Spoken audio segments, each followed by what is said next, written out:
Now let's turn now to Venezuela. In the ongoing protest following the disputed presidential election, thousands have taken to the streets in recent days, clashing with riot police in the capital of Caracas. Hundreds have been arrested, at least 11 people have died, and dozens have been injured. Police have surrounded the Argentine embassy where 6 opposition figures are sheltering. International pressure has mounted on Venezuela President Maduro to release proof of his election victory. By the official counts, he won the election, picking up 51% of the vote.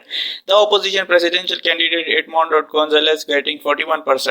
But the opposition has called the count a shame. The Caracas Center, which provided international observers for the election, he said the voting did not meet international standards of electoral integrity and cannot be considered democratic. Now, President Maduro has accused the opposition of attempting to carry out a coup. Now, for more on this. Tonight, thousands of people filled the streets of Venezuela to denounce what they call a stolen election. President Nicolás Maduro claiming a narrow victory in Sunday vote, while the opposition led by Maria Corina Machado says that its candidate won in landslide, publishing what they say in proof that they got more than double the votes won by Malovo's government refuses to publish the official election results and is now calling the protest in attempted coup, with some officials calling for opposition leaders to be sent to prison. One prominent opposition party saying its leader was detained Tuesday. Nearly 750 people have been arrested amid the protest and at least 11 people have died, according to government officials and a local NGO. Demands for transparency now coming from the White House but also from countries friendly to Venezuela, including left-wing governments in Brazil, Colombia and Chile. Maduro has survived many protests in the past, but after years of economic desperation that pushed 20% of the country to migrate abroad, protesting erupting in poor and working class neighborhoods historically supportive of the government. After 11 years of Melo in power, Venezuelan asking once again, is the tide finally turning against it? Opposition saying, well, yeah, hi, thanks for the invitation. The opposition was rejecting the result, and this week they were able to prove the Edmundo Gonzalez won the election by collecting 80% of the voting tabulation. They are saying that they are going to keep fighting for Venezuela freedom and that they understand people indignation, but they ask for people to be calm and firm at this moment. Yeah, the C Center, which is a known NGO, was invited by Venezuelan officials to monitor to the election on Sunday presidential poll. They said the election cannot be considered a democratic. Can you tell us more about what they said? But yeah, last night the center, that was one of the few international observers who were allowed inside the country, said that the elections did not meet the international standards and cannot be considered democratic. It is important to say that they are saying that because they were here and they released and sent people to the voting centers, and also because the Venezuelan government is not releasing the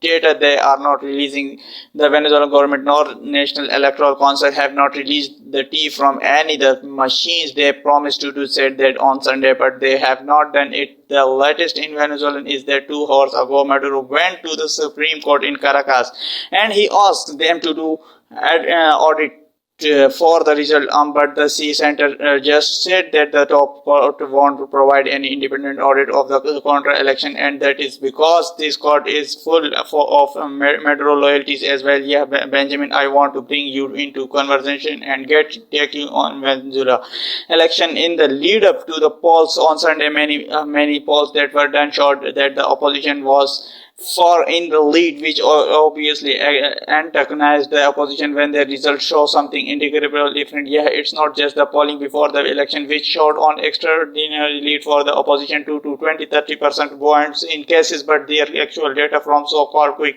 counts from independent observers, and there are exit poll as well. It appears that all the data and many independent-minded observers has concluded that this election was stolen. And Benjamin, in a previous role at the White House, you interacted with the Maduro government. What insights can you give us into calculus, perhaps in subverting the democratic electoral process? I think he made a mess calculating here. The Moro regime has sought legitimacy international. It wants to be treated as a normal government. It wants access to the United States market and to European markets. It wants to have a normal oil sector, which before this conflict had been the main driver of its economy, and it has the capacity to tilt the playing failed sufficiently in its calculation that its doubt it could actually win this election again. It did turned out that was instead it resorted to the kind of egregious and transparent theft that has sparked their protest and international isolation. It is now enduring. And Mariana, just time for one more quick question: what's going to happen now? We actually don't know. This morning, one we from one day to the other. Okay, thank you.